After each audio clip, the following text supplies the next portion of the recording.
भगवान जाम्बोजी ने कहा कि शील का पालन करो और आदमी का जीवन कैसे होगा, जग में कितना मान मिलेगा, ये आदमी का शील ही तय करता है। जिस आदमी के पास में, चाहे वो स्त्री है या पुरुष, शील नहीं है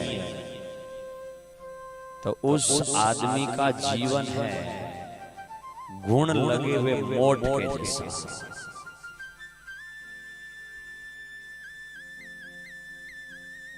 जग में कई कई मिनखों की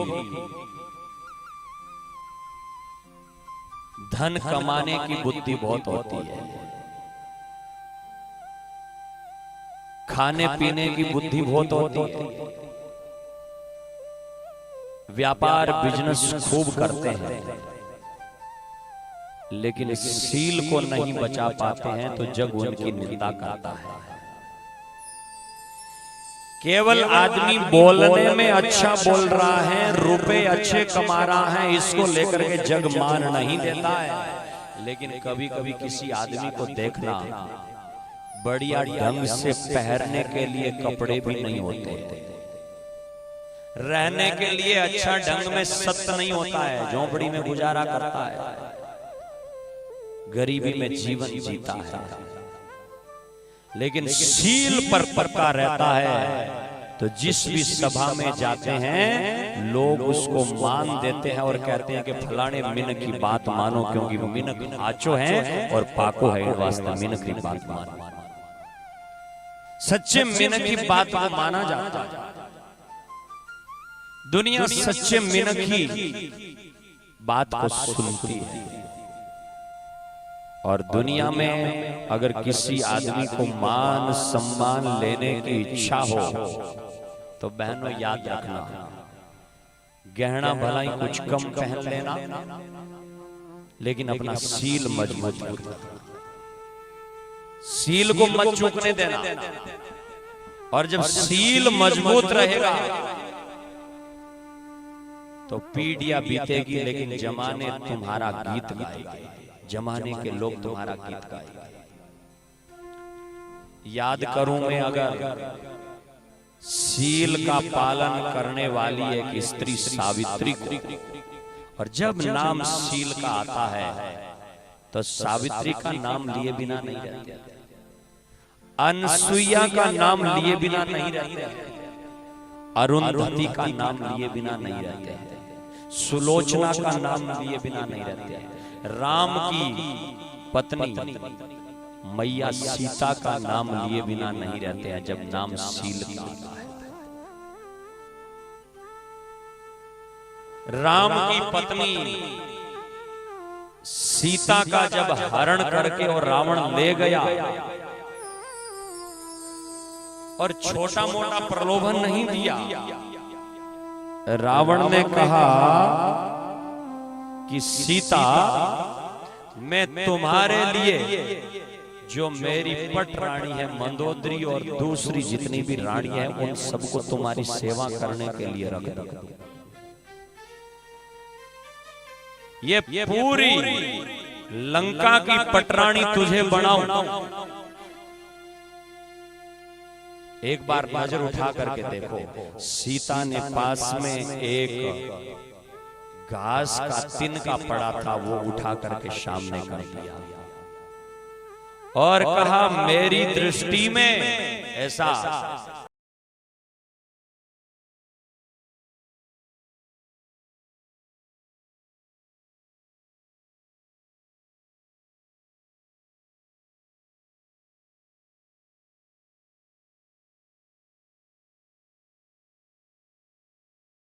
भी आए, लेकिन मेरा सील चला गया तो ये जीवन जो है इस तिनके के समान राख के समान है। सील मजबूत है तो सब कुछ ठीक है, और अगर सील चला गया तो कुछ भी नहीं है। और दूसरे कुछ संतों ने ऐसी व्याख्या भी करी है कि सीता ने कहा कि मैं राम को छोड़ करके तुम्हें भी इस तिनके के समान समझती हूँ, राम के सामने तुम कुछ भी नहीं। सील का पालन किया।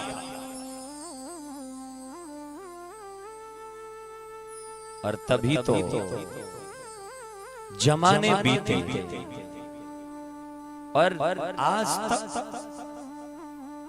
सीलवती स्त्री के आंखों को ये धरती नहीं सह पाई। आपने देखा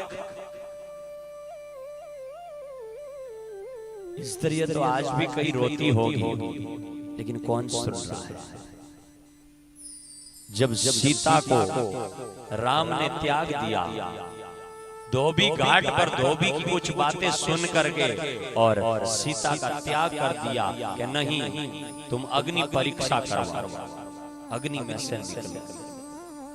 और आखिर में भी जब कितने दुख सीता ने सहे और वो सारे दुख सहते सहते अग्नि परीक्षा को पार करने के बाद में भी जब सीता से दुख मिले और वो दुख सीता सहन नहीं कर पाई तो सीता के आंसू धरती पर गिरने लगे। सीता ने कहा, माँ धरती, मैं तुम्हारी शरण में हूँ, अब और दुख नहीं सह सकती। तो वो धरती फट गई और सीता को अपने में समा लिया, शरण कर।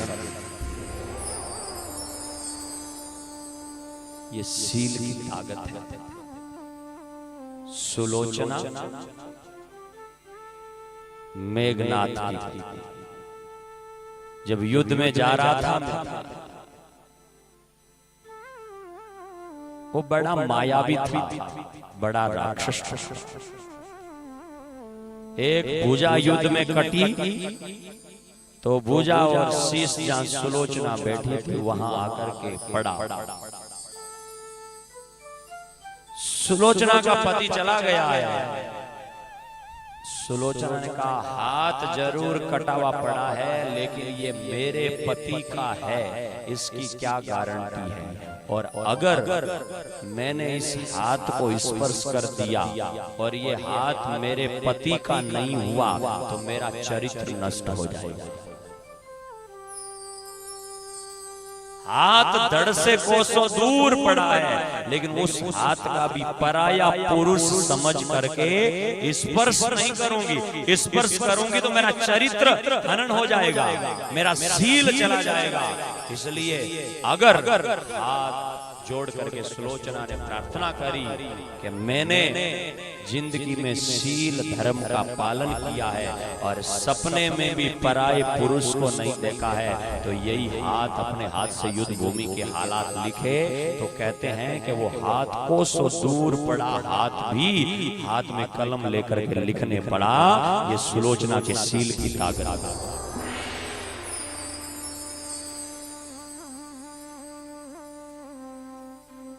जिस स्त्री का चरित्र चला गया, मर्जी आए ऊंची इतनी गाड़ियों में, महंगी गाड़ियों में बैठ जाना, मर्जी आए उतनी ऊंचे कोठी कार बंगले बना लेना, लेकिन कभी दुनिया के दिलों में तुम भाव पैदा नहीं कर पाओगे।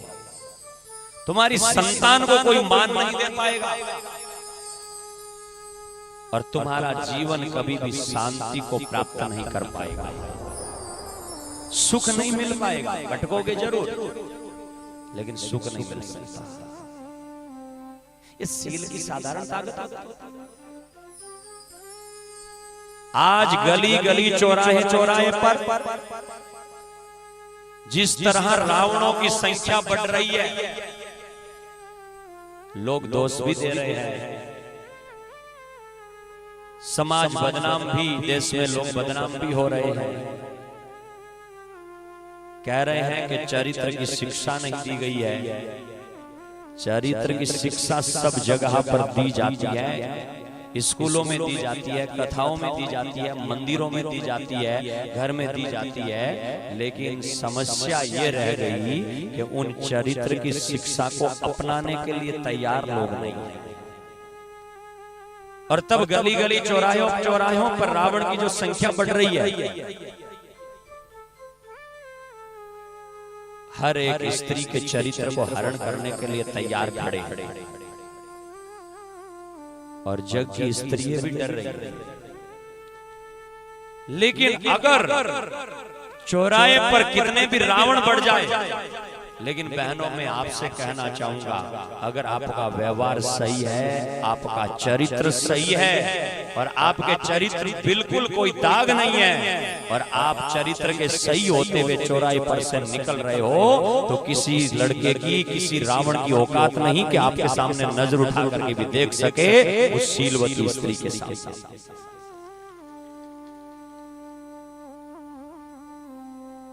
एक बात कहूं, अनसुईया का नाम सुना है?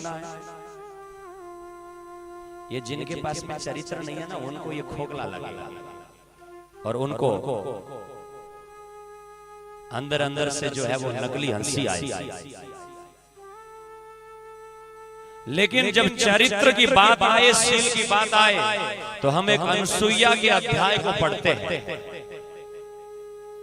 उस अनसुईया के अध्याय में ये आता है कि ब्रह्मा, विष्णु और महेश, ये तीनों अनसुईया के दरवाजे पर आ गए और भिक्षा मांगने लगे स्तनपान की।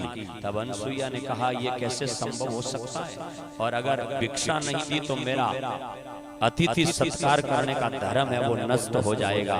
तब अनसुईया ने अपने कमंड, पास में पानी था, उस पानी को लिया पात्र में से, और पानी हाथ में लेकर के, जल हाथ में लेकर के अनसुईया ने संकल्प किया कि महाराज, मेरे दरवाजे पर 3 दिव्य पुरुष आए, और इन तीनों को मैं जानती नहीं हूं, बड़े दिव्य लग रहे हैं, तेजस्वी ओजस्वी लग रहे हैं, और भिक्षा मांग रहे हैं, स्तनपान। और वो अनसुईया ने हाथ में पानी लेकर के कहा, मैं इन्हें नहीं जानती, लेकिन मैंने जिंदगी में अत्रि को छोड़कर और किसी पराये पुरुष का सपने में भी दर्शन नहीं किया है, और शील का पालन किया है, तो ये 6-6 महीने के बालक बन जाए। फेंका पानी, और ब्रह्मा, विष्णु, महेश भी पालने में झूलने वाले बालक बन गए। इस शील की ताकत। सावित्री का वृतांत जग प्रसिद्ध है कि उनका पति मर गया, और सावित्री पीछे पीछे गई और मरे हुए पति को भी वापस लौटा करके ले आई, मृत्यु के मुंह से वापस खींच करके ले आई। ये शील है। शील वाला आदमी जो होता है वो निर्भय होता है, और जिसका शील चरित्र चला जाता है वो पग पग, पाउंडे पाउंडे पर डरता रहता है। 5 साल के बच्चे से भी उसे डरना पड़ता है। तब भगवान जाम्बोजी ने संदेश दिया कि शील पालन करो, और शील विवर्जित जीव दुहेला यमपुरी संताइए। शील से रहित आदमी जग में निंदा भोगने के बाद में आखिर में यमपुरी में जाता है, नरकों में जाता है। और शील के बाद में संदेश दिया गया, संतोष, संतोष रखे। संतोष का मतलब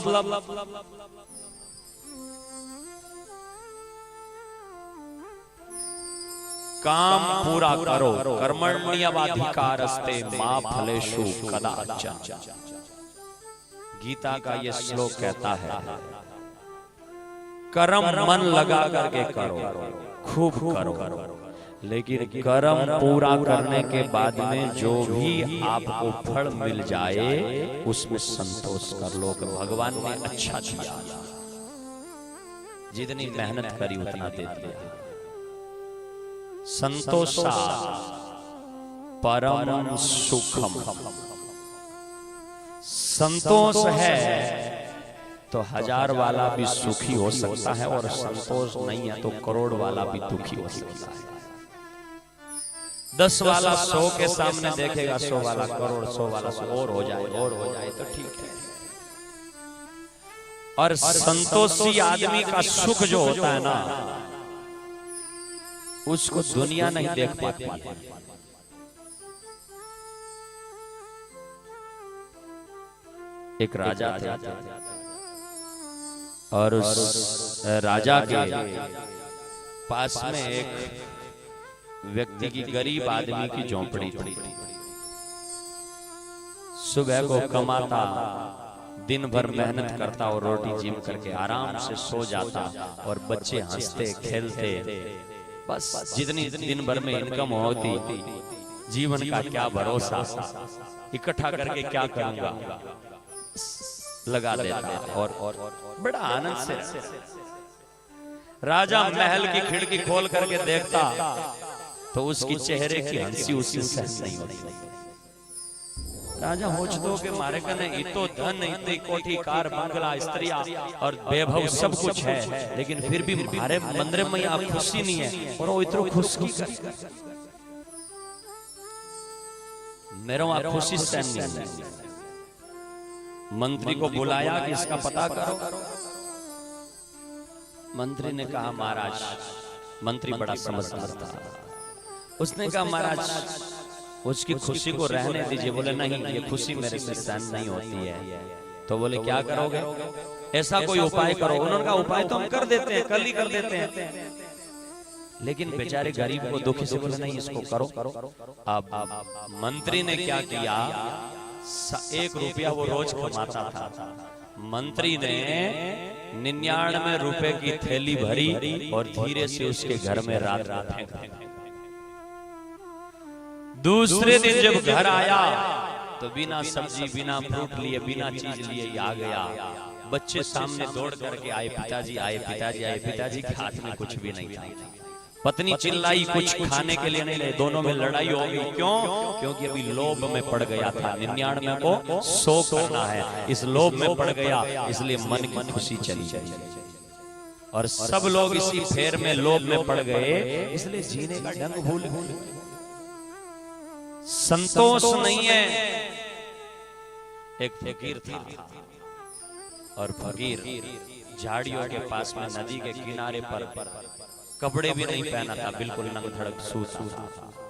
एक राजा फिर सवारी लेकर के निकल रहा था तो उसने उसको उस आनंद के साथ में पड़े देखा तो उसके पास में आकर के कहा कि महाराज जी आपके पास में ये खुशी किसकी है, हमें बताओ। कुछ भी नहीं है लेकिन फिर भी खुशी। महाराज जी ने, उस फकीर ने बहुत सुंदर उत्तर दिया। उन्होंने कहा कि कुछ भी नहीं है, यही तो खुशी है। अगर कुछ होने से सुखी होता तो तू हो जाता, तेरे पास में क्या कमी है? कुछ नहीं है, यही तो मौज है, यही तो आनंद है, ये संतोष है। तो हमारे पास में कितनी भी सामग्री आए, कुछ भी आए, लेकिन लोभ में मत पड़ो। आज सुबह हम घर भोजन में बैठे थे तो बूढ़ी माता जी एक थी, वो पास में आकर के पूछने लगी कि लोभ का, पाप का बाप कौन है? एक माता जी थी, सुबह भोजन कर रहे थे तो बूढ़ी माता जी, मास्टर जी भी बैठे थे, तो पास में आई, पास में आकर के कहने लगी कि महाराज जी पाप का बाप कौन है? और पाप के बाप का नाम है लोभ। पाप रुपए नहीं करवाते हैं, पाप लोभ करवाता है। ये जो लोभ नाम है ना, यही आदमी से पाप करवाता है। तो जब लोभ बढ़ जाता है तो आदमी पाप में डूब जाता है, और संतोष बढ़ जाता है तो आदमी धर्म में आगे बढ़ जाता है। क्योंकि संतोष क्या है? धैर्य। ये धर्म का पहला लक्षण है। इसके आधार पर ही आप पता लगा सकते हैं कि आदमी धार्मिक है कि नहीं है। अलग अलग रोग के अलग अलग लक्षण होते हैं ना, डेंगू के अलग लक्षण होते हैं, मलेरिया के अलग लक्षण होते हैं, अलग अलग बुखार होते हैं, सबके अलग अलग लक्षण होते हैं। वैसे ही धर्म के लक्षण होते हैं, पाप के लक्षण होते हैं। तो धर्म का पहला लक्षण ही है संतोष, धैर्य। जितना मिल गया, दुकान गए, खेत में काम किया चौमासे में या कुछ भी तुमने कराया, उसके बाद में जितना मिल गया तो हाथ जोड़ करके भगवान को कहो कि आपने खूब दिया, ये संतोष कर लो। यही धर्म का पहला लक्षण है, संतोष। और छठवां नियम बताया, शुचि प्यारो, पवित्रता से प्यार करो। कपड़े गंदे मत पहनो, सुबह जल्दी अर्ली मॉर्निंग उठ करके स्नान करो, शरीर गंदा मत रखो। घर में भी बिस्तरों को, ओढ़ने पहनने वाले कपड़ों को और गंदा मेला मत रखो। कई ओढ़ने वाले कपड़ों की हालत अलग कर देते हैं, ओढ़ने के लिए कई बार दे देते हैं। अगर कोई नया आदमी उसे ओढ़ ले तो रात में 3-4 बार वोमिटिंग होता है। पता नहीं साल भर में धोया कि नहीं धोया, इतना मेला कर देते हैं ओढ़ने वाले कंबल को। और दूसरे का कपड़ा भी उपयोग में लेते रहते हैं, मेले रहने की आदत होती है। अरे कभी आपके पास में पानी है, साबुन है, उसको धो करके पवित्र कर सकते हैं।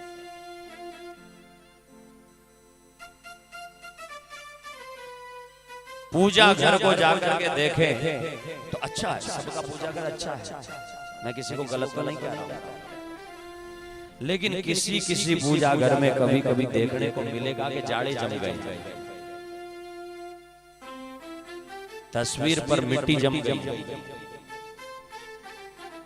आज जो फूल बत्ती करी थी निकाल करके वहीं डाल दिया, गंदगी से भर दिया। अखबार 1 साल पहले लगाया था, पूरा घी से काला हो गया, पता ही नहीं चल रहा कि अखबार है कोई और मामला। इस तरह से गंदगी नहीं, परमात्मा को अगर विराजमान करता है तो स्वच्छता से प्रेम करो, पवित्रता से प्रेम करो। और बाहर की देखो, पवित्रता जो है ना, वो पवित्रता 2 तरह की होती है, एक बाहर की और एक अंदर। बाहर की पवित्रता तो मैंने बताई, पूजा घर है, मंदिर है, आपके कपड़े हैं, शरीर है, ये बाहर की पवित्रता है। लेकिन अंदर की पवित्रता मन की पवित्रता है। और अंदर की जब पवित्रता आती है ना, तो आदमी द्विकाल संध्या करो, सांझ आरती गुण गावो। इस 7वें नियम का पालन आदमी तभी कर पाएगा जब अंदर गंदगी नहीं। इस 7वें नियम का जो अब मैंने पहले बताया ना, इससे नहीं कर सकता। पूजा कर रोज चमका लेता है, कपड़े 1000 रुपए 2000 रुपए मीटर के पहन लेता है, घर में झाड़ू पोंछे वाले भी 10,000 रुपए देकर के रख लेता है, लेकिन इससे वो द्विकाल संध्या नहीं कर सकता है। द्विकाल संध्या इस नियम को पालन करने के लिए तो आदमी को अंदर की गंदगी साफ करनी पड़ेगी। बाहर के केवल कपड़े पहनने से द्विकाल संध्या नहीं हो सकती। दोनों काल की संध्या करने के लिए आदमी को मन को पवित्र करना पड़ेगा, और मन पवित्र होगा तो सूरज उगेगा तब माड़ा लेकर के उससे पहले बैठेगा, शाम को सूरज ढलेगा तो माड़ा लेकर के बैठेगा, धुन बोलेगा, चरित्र धुन, निवण मंत्र विष्णु विष्णु विष्णु विष्णु विष्णु विष्णु विष्णु विष्णु विष्णु विष्णु विष्णु विष्णु, इस मंत्र का जप करेगा। और ये मंत्र जब सुनने को मिले, किसी आदमी के पास में बैठो और ये मंत्र सुनने को मिले, संध्या की बेड़ा हो जाए और आप 10 आदमी 20 आदमी चारपाई पर बैठे, एक आदमी कहेगा भाई पानी की बाल्टी लाओ, हाथापाई करके हाथपाई करके और माड़ा में बैठना है, संध्या वंदन कर लेते हैं, तब समझना कि ये आदमी अंदर से पवित्र है। बाहर के भलाई थोड़ी अपवित्रता दिखे, लेकिन आदमी अंदर से पवित्र है। और अंदर की पवित्रता के बिना नाम लेना संभव नहीं है। अरे अंदर अगर गंदगी भरी तो बाहर क्या निकलेगा? किसी आदमी के मुंह से बार बार गाली निकल रही है तो समझो कि उसके अंदर गाड़ी भरी हुई है, दबाया है उन्होंने लेकिन भरी हुई। कोई आदमी बार बार झूठ को निकाले तो समझो अंदर झूठ ही झूठ भरा हुआ है। कोई आदमी किसी की जहां बैठे वहीं दूसरे के सामने अंगुली करना शुरू करो, चाहे ई कन बैठा ना बिंगी करे और बी कन बैठा ना ई। समझो कि उस आदमी में वही भरा हुआ है और कुछ भी नहीं है, क्योंकि जिस बोतल में दूध भरा है उसको उल्टा करोगे तो दूध ही निकलेगा, घी कहां से निकलेगा। और जिस बोतल में पानी भरा है उसको उल्टा करके और घी की आशा रखो तो घी कहां से निकलेगा, क्योंकि उसमें भरा ही वो है, बोतल में जो भरा है वो ही निकलेगा। तो तुम्हारे कालजे में भी अंदर मारवाड़ी में कहावत है कि कोठे में जकी ओठे, कोठे में जड़ो बरूड़ो बेड़ो बाहर निकल, गंदगी भरी है तो गंदगी निकलेगी। इसलिए जिस आदमी में पवित्रता है और जिस आदमी में अंदर से बिल्कुल शुद्धि है, ऐसा आदमी जो है वो संध्या वंदन करेगा। और ओम हित चित प्रीत सुन होय वासवे कुंठा पावो, दोनों काल की संध्या भी करेगा। और जब सुबह सूरज उगेगा तो घर में रोज हवन करेगा। अटे कितना लोग बैठा बैठा है जकारा घर में रोज हवन हुआ, एक बार हाथ उठा दो जकारा घर में रोज हवन हुआ, फूल बत्ती में रोज हवन करेगा। 5, 10, 20 शब्द जका बोले, नित्य जो घर में हवन करे और जदे जोत प्रकट होवे तो भी जोत में ही परमात्मा रो रूप देखे। देव दर्शनम पुण्य प्रश्नम पाप नाशनम दीठा ज्योतरा मुख भागा जन्म जन्म का दुख। इस भाव से जो आदमी रोज यज्ञ करता है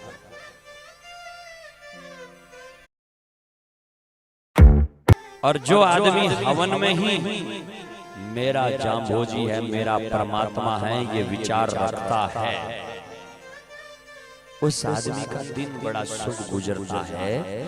और उस आदमी को जो आजकल कुछ भटकाव आ रहे हैं ना, वो भटकाव भी उसे नहीं भटकने पड़ते हैं। क्यों? क्योंकि जिस घर में जोत होती है, नित्य हवन होता है, उस घर में हारी बीमारी कम होती है। और क्यों होती है? एक विज्ञान का कारण भी है, ध्यान देना। साइंस पढ़े लिखे जो लोग हैं, केवल जोत करने से शारीरिक बीमारियां कम होती है, मन की टेंशन कम होती है, ये हम ऐसे ही नहीं कह रहे। आज विज्ञान का जमाना है, इसलिए विज्ञान कहता है कि जब घी लेते हैं और उस घी में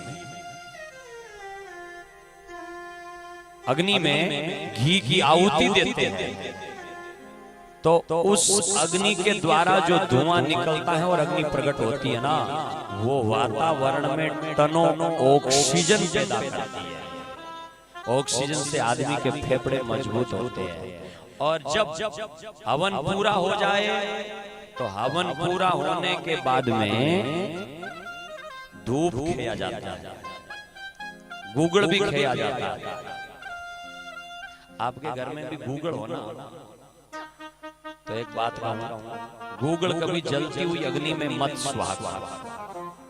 आग जग हवन में जो हवनीय अग्नि है, वो हवनीय अग्नि जो जग रही है तो उसमें गूगल मत हो। जब अग्नि शांत हो जाए और केवल अग्नि न दिख करके खीरे खीरे धूपिये धूपिये दिखे, उस समय गूगल को खेओ। होमना नहीं है, खेना। और जब गूगल को खेते हो और गूगल का वो धुआं वातावरण में फैलता है तो वातावरण को सुगंधित करता है और उस धुएं के द्वारा हमारे जो कोने हैं घर के और जो छोटे छोटे जो